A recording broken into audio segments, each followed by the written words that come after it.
She wasn't the kind of woman who turned heads when she walked into a room, and she had learned, somewhere between 22 and 28, to be grateful for that. Nadia Ferraro did not have the sharp cheekbones of the women who showed up on Callum Priest's arm at fundraisers. She did not have their long legs, or their practiced smiles, or their ability to fill a cocktail dress with the kind of geometry that made men forget their own names. What Nadia had was a gift for numbers, a memory like a steel trap, and the particular skill of making herself so unremarkable in a room full of dangerous men that they forgot she was there at all. She considered that her greatest professional asset, Callum Priest, and no one who worked for him used his first name, not to his face, not behind his back, not even in the privacy of their own thoughts if they had any sense, ran the eastern corridor of the Priest Syndicate the way a surgeon ran an operating room.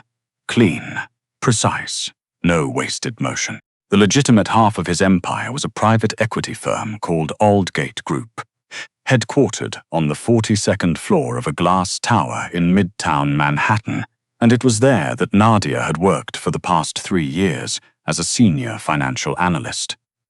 She reconciled accounts. She traced irregularities. She built models so airtight that the firm's lawyers used them as shields.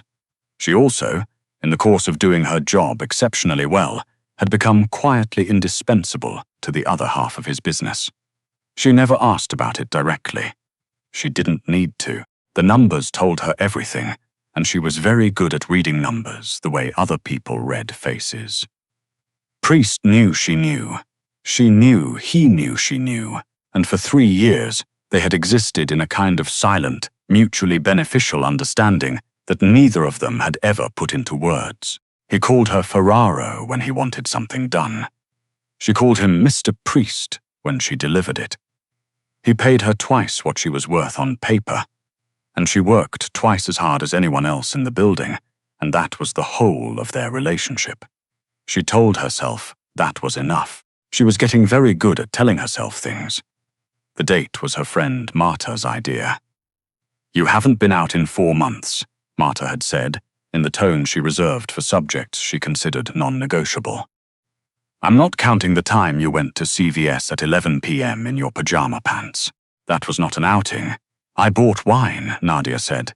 "You bought 2 bottles of Pinot Grigio and a bag of Flamin' Hot Cheetos, and you ate them in your car in the parking lot. The Cheetos were for emotional support. Nadia." She went on the date. His name was James. James Hartley, an appellate attorney from Brooklyn with kind eyes, and a laugh that came easily, and a habit of touching his collar when he was nervous. He was perfectly pleasant. He asked thoughtful questions and listened when she answered, which was already more than she could say for the last 3 men she'd met on the app. He didn't talk over her. He complimented her earrings instead of her body, which was a thing that mattered to Nadia more than she could easily explain. She had chosen the restaurant herself, a place called Vela on East 54th that she had always wanted to try and never had, because going somewhere like Vela alone felt like a statement she wasn't ready to make. Dark wood paneling, candlelight that turned the white tablecloths gold, a wine list that required a flashlight and a financial advisor. The kind of restaurant that made you feel, just by walking through the door, like your life was more than it actually was. She had worn a dress she'd owned for 2 years and never taken out of the garment bag. A deep burgundy, wrap dress that her friend Celia had talked her into buying at a moment of temporary optimism, and that she had, every time she'd taken it out and looked at it since, decided was for a different version of herself, a braver one, a version that didn't calculate, before entering every room, exactly how much space she was taking up. She wore it anyway. She looked, James told her when he saw her, absolutely stunning. She had almost believed him. They were halfway through their entrees. James was telling a story about a deposition that had gone spectacularly sideways in a way that was genuinely funny, and Nadia was laughing, actually laughing, her shoulders relaxed and her wineglass half empty and her guard down in a way it almost never was when she felt it. the specific animal awareness of being watched. She'd had it before.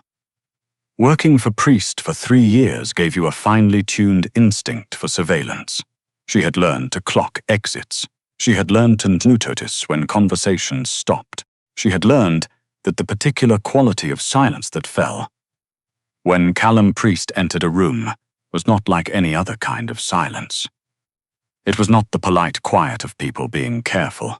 It was the breathless freeze of people suddenly remembering that they were mortal. She felt it now. The temperature in the room had not changed. The lighting had not changed. The murmur of 40 separate conversations continued uninterrupted. But something in the air had shifted, and Nadia knew. With the same bone-level certainty she brought to everything she knew, exactly what it meant. She kept her eyes on James. She kept her expression easy, interested, warm. She picked up her wine glass, and then, from somewhere in her peripheral vision, she clocked the booth, 3 tables back and to the left. 4 men in dark suits with the particular kind of stillness that was not natural to human beings, that was trained into them, the way stillness is trained into hunting dogs. And at the center of them, his back deliberately to the wall, his dark eyes moving across the room with the unhurried patience of a man who had never once, in his entire life, been caught off guard, Callum Priest. He was already looking at her, not the way men sometimes looked at her, not appraising, not dismissive, not the particular sliding glance that started at her face and lost interest somewhere around her collarbone. He was looking at her the way he looked at financial models when something didn't add up. Like she was a variable that had produced an unexpected result, like she was a problem he was trying to understand. Nadia held his gaze for exactly 2 seconds. Enough to acknowledge it, not enough to give anything away. And then she looked back at James and smiled and said, "I'm sorry, you were saying?" And James, who was not attuned to the same frequencies as she was, noticed nothing and kept talking. Under the table, her hand had gone cold.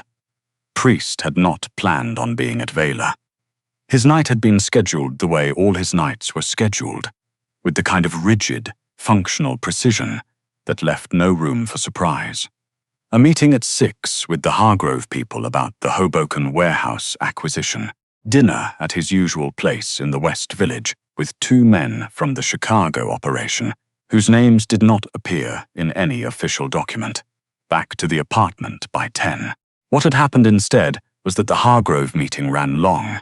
The West Village dinner moved, and his driver had suggested Vela because it was close and private and could accommodate 4 without a reservation if you were Callum Priest.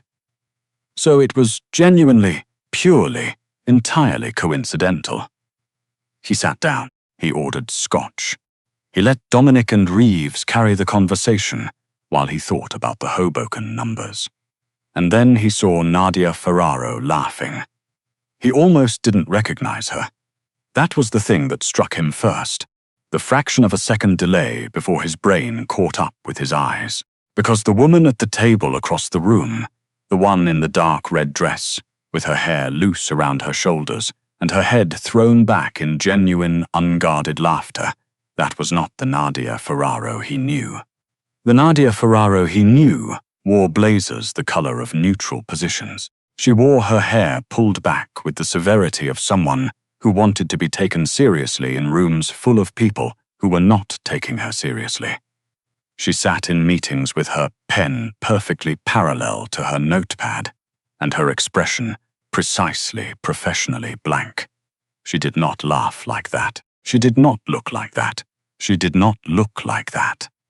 The thought arrived without permission and refused to leave.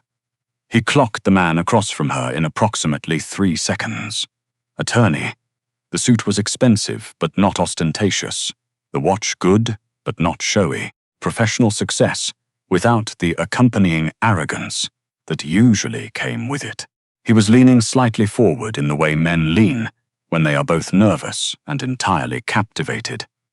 And he was looking at Nadia Ferraro the way that Priest, in some part of himself he did not examine too carefully, found he deeply resented. The yield on the secondary tranche is better than we expected.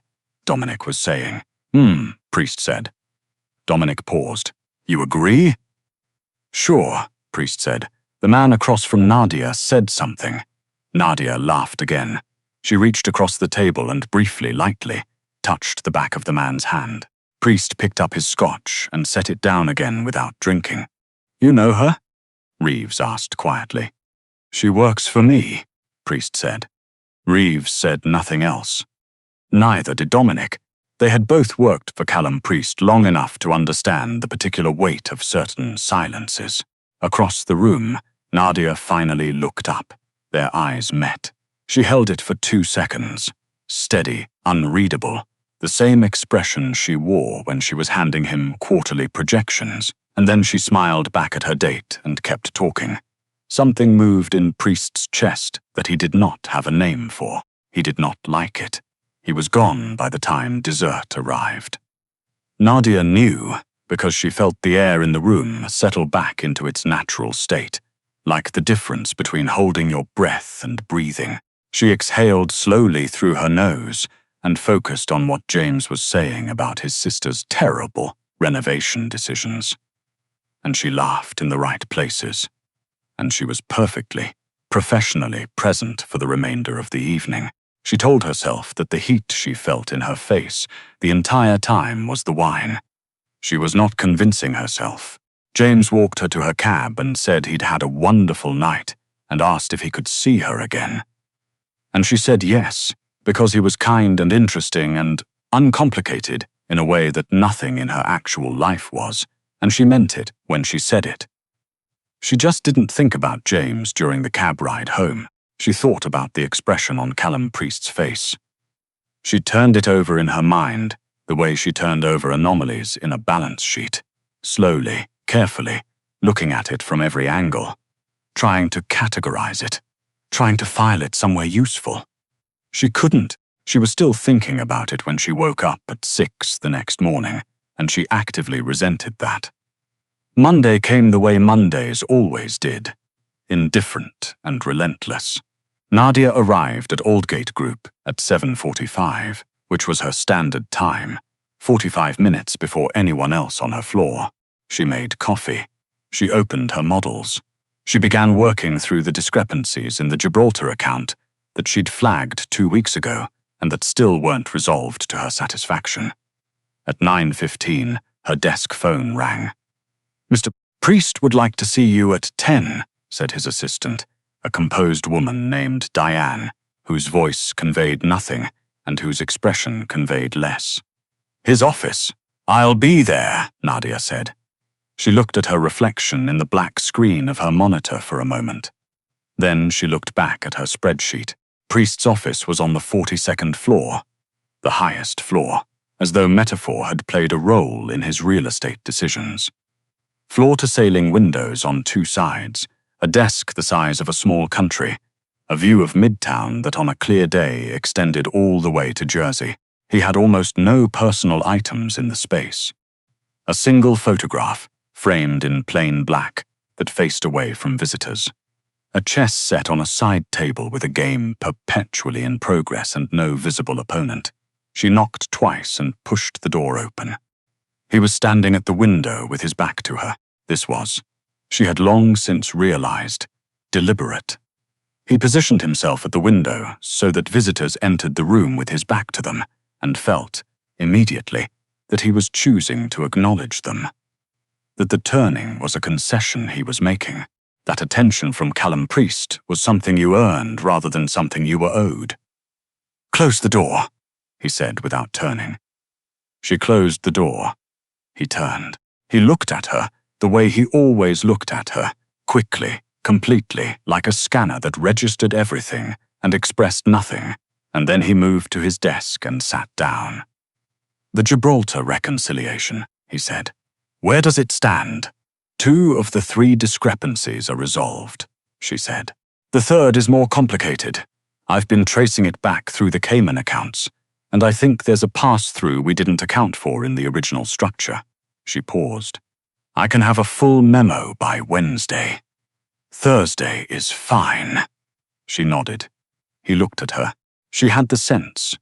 The same sense she always had when Callum Priest looked at her with that particular quality of stillness. That he was waiting for her to say something. That there was a conversation he was prepared to have but was not going to initiate. She was not going to initiate it either. "Anything else?" she said. A pause that lasted exactly 1 second longer than necessary. "No," he said. "That's all." She turned to leave. "Ferraro." She stopped. She turned back. He was looking at her with the expression she couldn't categorize. The same one from Saturday night, smaller now, controlled, packed down under the professional surface, but still there if you knew how to read the margins. "The restaurant," he said. "Vela. You've been there before?" "Saturday was my first time." "The Dover sole is overpriced," he said. "The risotto is worth it." "I had the risotto," she said. Something shifted at the corner of his mouth. Not quite a smile. A ghost of one, maybe. The suggestion that his mouth remembered the shape. "Good," he said. She held his gaze for a moment. Then she nodded, once, and walked out. She made it all the way back to the elevator, before she noticed that her hands were not quite steady. The message came that same afternoon at 4:47 p.m. Not through Diane. Not through the official channels.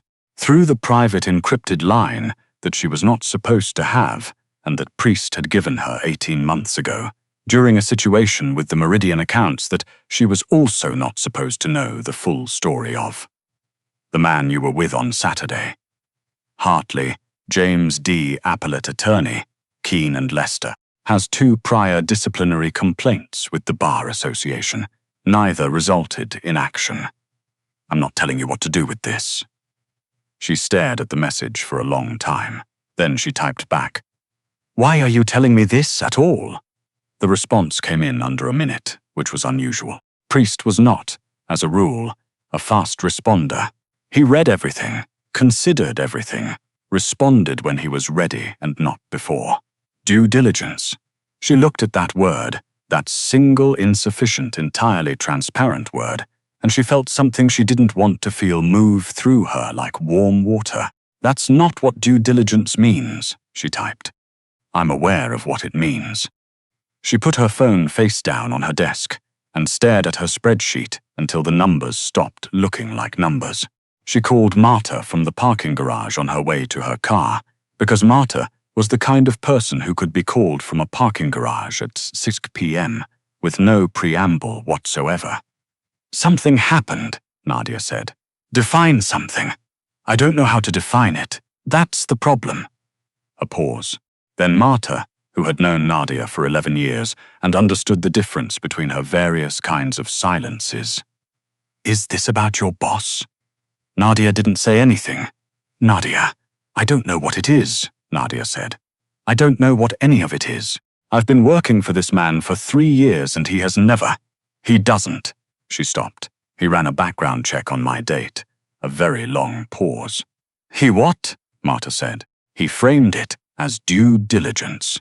On your personal life." "He said he wasn't telling me what to do with it." "He was absolutely telling you what to do with it," Marta said. "He was telling you he knew the man existed, he looked him up, and he wanted you to know that he looked him up. Nadia, that is a man who is losing his mind." "He doesn't lose his mind," Nadia said. "That's not a thing he does." "Apparently," said Marta. "It is now." She saw James again on Thursday. It was pleasant. He was exactly as kind as he'd been on Saturday, and they talked for 2.5 hours at a wine bar in the West Village, and he kissed her briefly and warmly on the cheek when they said goodbye, and she smiled all the way to the subway. She told herself she would stop comparing the way James made her feel to the way Callum Priest's name on a private encrypted line at 4:47 in the afternoon made her feel. She was running out of things to tell herself. The following Tuesday, she walked into a quarterly review meeting, 10 minutes early to find Priest already there, alone, 2 chairs pulled to one side of the table in a configuration that she had never seen before in 3 years of quarterly reviews. One chair was clearly his legal pad, his water glass.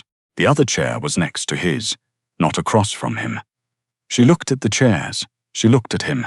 He looked back at her without any expression she could read and said, "I want to go through the Cayman structure with you directly. It'll be faster this way." She sat down next to him. He was not wrong. It was faster. He thought in patterns similar to hers. She had always known that, and working side by side with his thinking, rather than presenting to it, meant they moved through the problem at twice the speed. She forgot, when she was inside the numbers, to be careful about anything. She forgot to monitor the distance between her shoulder and his. She forgot to moderate the particular quality of her focus when she was interested in something. The way she forgot to moderate it as a child, and had spent years learning to tamp it down in professional rooms where unguarded enthusiasm looked like unprofessionalism. "Wait," she said at one point, reaching across him to indicate a line in the document. "There. That's the pass-through. See how the timing doesn't line up with the disbursement cycle," he said at the same moment. They both stopped. They were close enough that she could see the faint shadow of exhaustion under his eyes.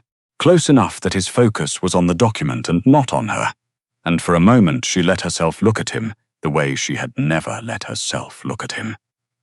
Honestly, directly, without the professional gauze she usually kept over that part of her attention. He turned his head. She did not look away fast enough. Neither did he.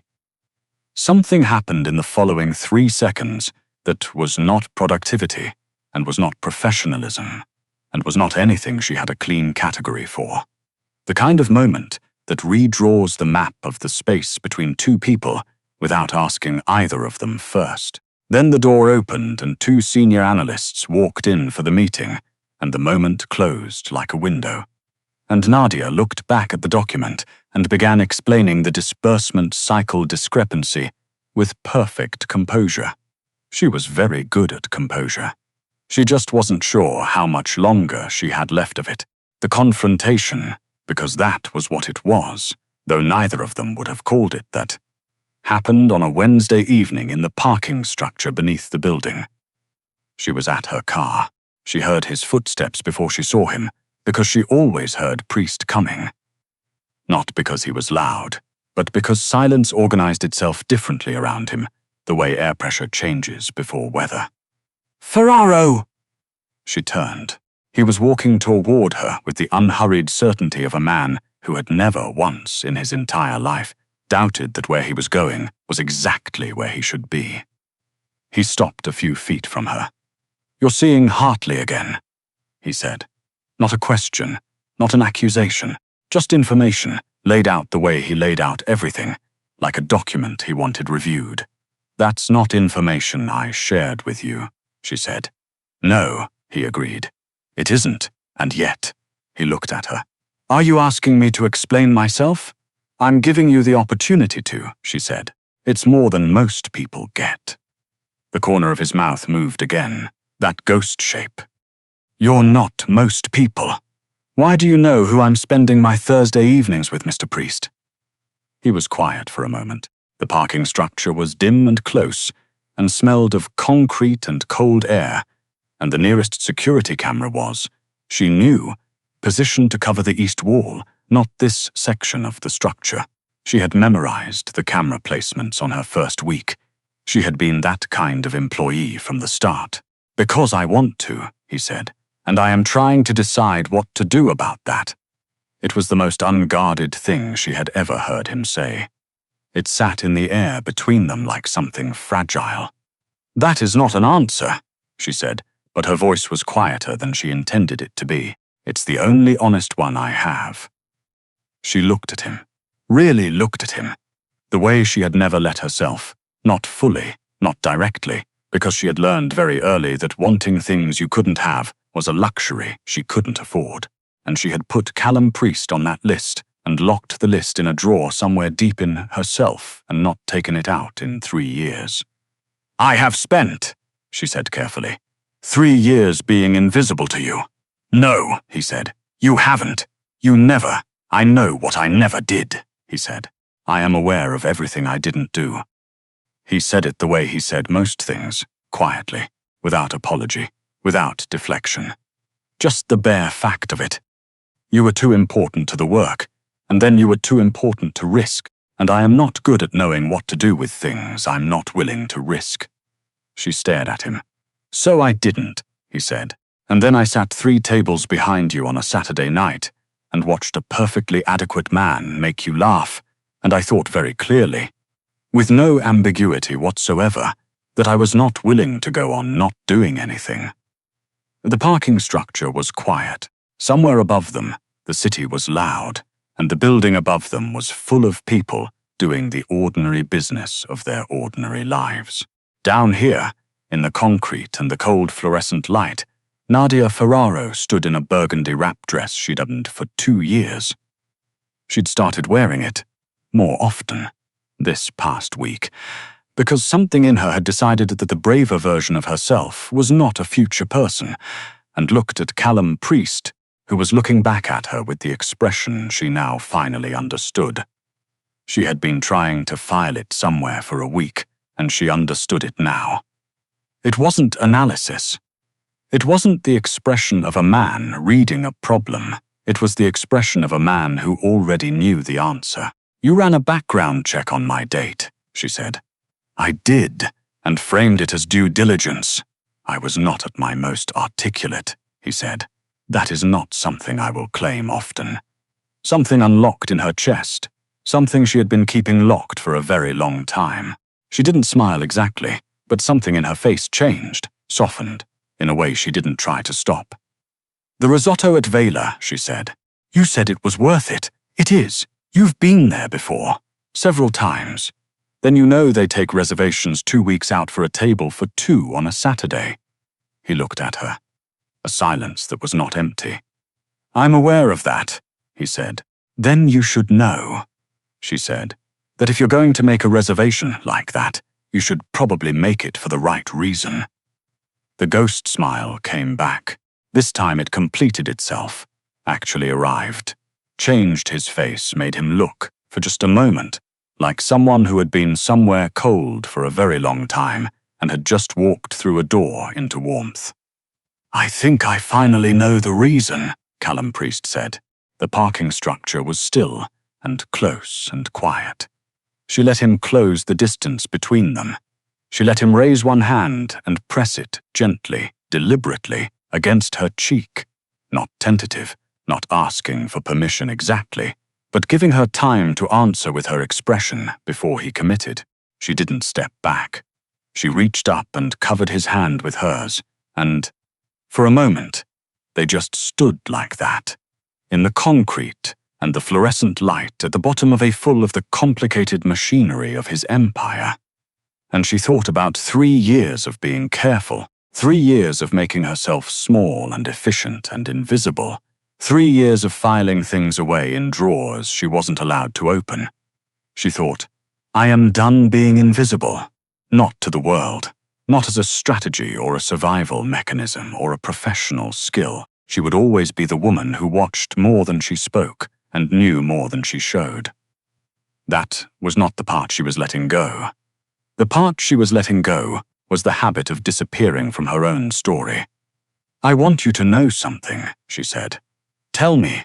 I knew you were at Vela, she said. From the moment you walked in, I knew where you were sitting the whole time. I knew when you left. He was quiet, watching her. I wore the dress, she said, knowing that it was the kind of place where you might be, not because I planned it, but because I was done making myself smaller than I am. And I think, she exhaled slowly, I think part of me wanted you to look at me the way you looked at me that night, just once, to see if you would.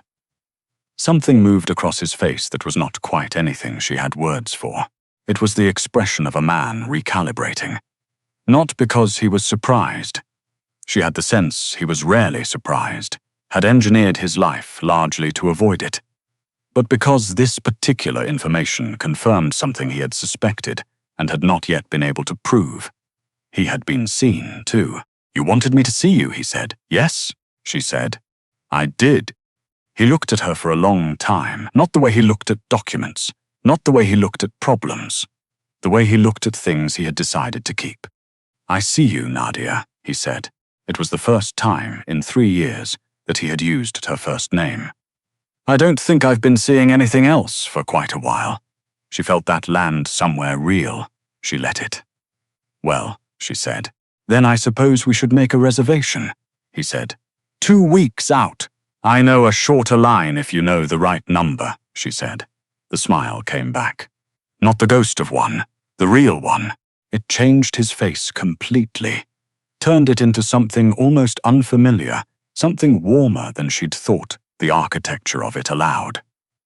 And Nadia Ferraro looked at Callum Priest in the basement parking structure of the building they both worked in, and understood, with the certainty she brought to things she knew all the way down, that whatever she had filed away in whatever drawer she had been so careful about, she was not going to need the drawer anymore. She had been done being invisible since Saturday night. She just hadn't told anyone yet. Now she had.